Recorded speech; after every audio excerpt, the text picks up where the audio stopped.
Loaren kalidadea ona konsideratzen da, gauean lo egin eta gero, egunean zehar, nekerik edo logalerik ez dugunean.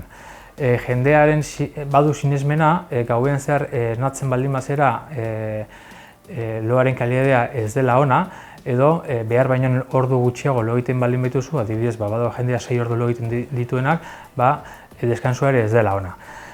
Bakoitzak behar ezberdinak ditu eta gauean zehar esnatu arren, egunean zehar nekerik edo logalerik ez baldin badago, loa kalidade honekoa konsideratzen da.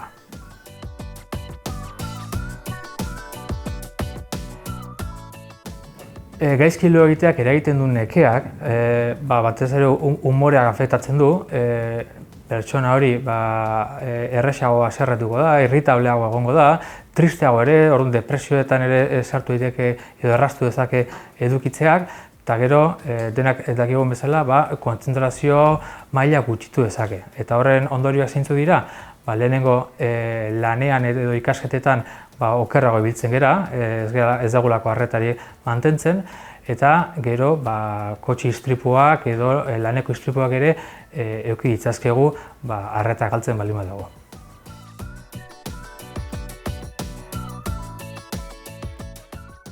Loaren orduak errekuperatu daitezke, hortarako normalean baino lehenago oheratu beharko ginateke eta ahalko bagenu normalean baino beranduago esnatu. Kontutan eduki behar da, gau bakarra horretarako ez dela nahikoa. Normalean, gau bat baino gehiago behar izaten da, gorputzari falta zaizkion orduak errekuperatzeko.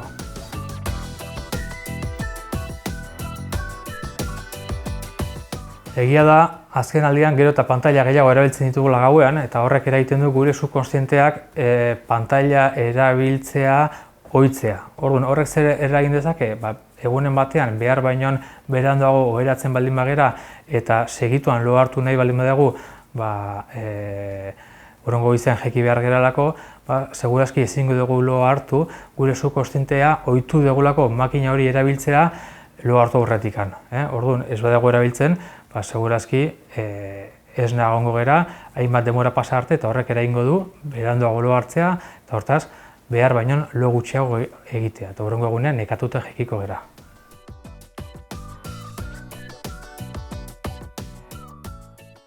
Loaren kalidade txarrean parte hartzen duten beste faktore garrantzitsuena berez da gure sozietatean behar baino lo ordu gutxiago egitea. Ohituta gaude berandu afaltzen, telebistako programak ere berandu izaten dira eta oheratu orduko berandu izaten da, eta orduan goiz jaiki behar geranez, ordu lo gutxi egiten ditugu eta hurrengo egunean nekea edo logalea edukitzen dugu. Beste faktore garrantzitsua gainpisua izaten da. Gainpisuak zurrunka eragiten du eta zurrunka edukitzen duten jende askok zurrunkaz gain apneak edukitzen dituzte eta horrek loaren kalitatea jaitsi egiten du. Beste faktore batzuen artean, berandu kirol egitearena da, zenbat eta beranduago egin, orduan eta beranduago lokartuko gera, eta alkohola edateak ere ez du batere laguntzen. Alkoholak normalean zurrunkak kantitatea handitu egiten du eta hortaz apnea kantitatea ere. Orduan, lo okerrago egingo dugu eta hurrengo egunean nekatuak edo logalearekin jaikiko gera.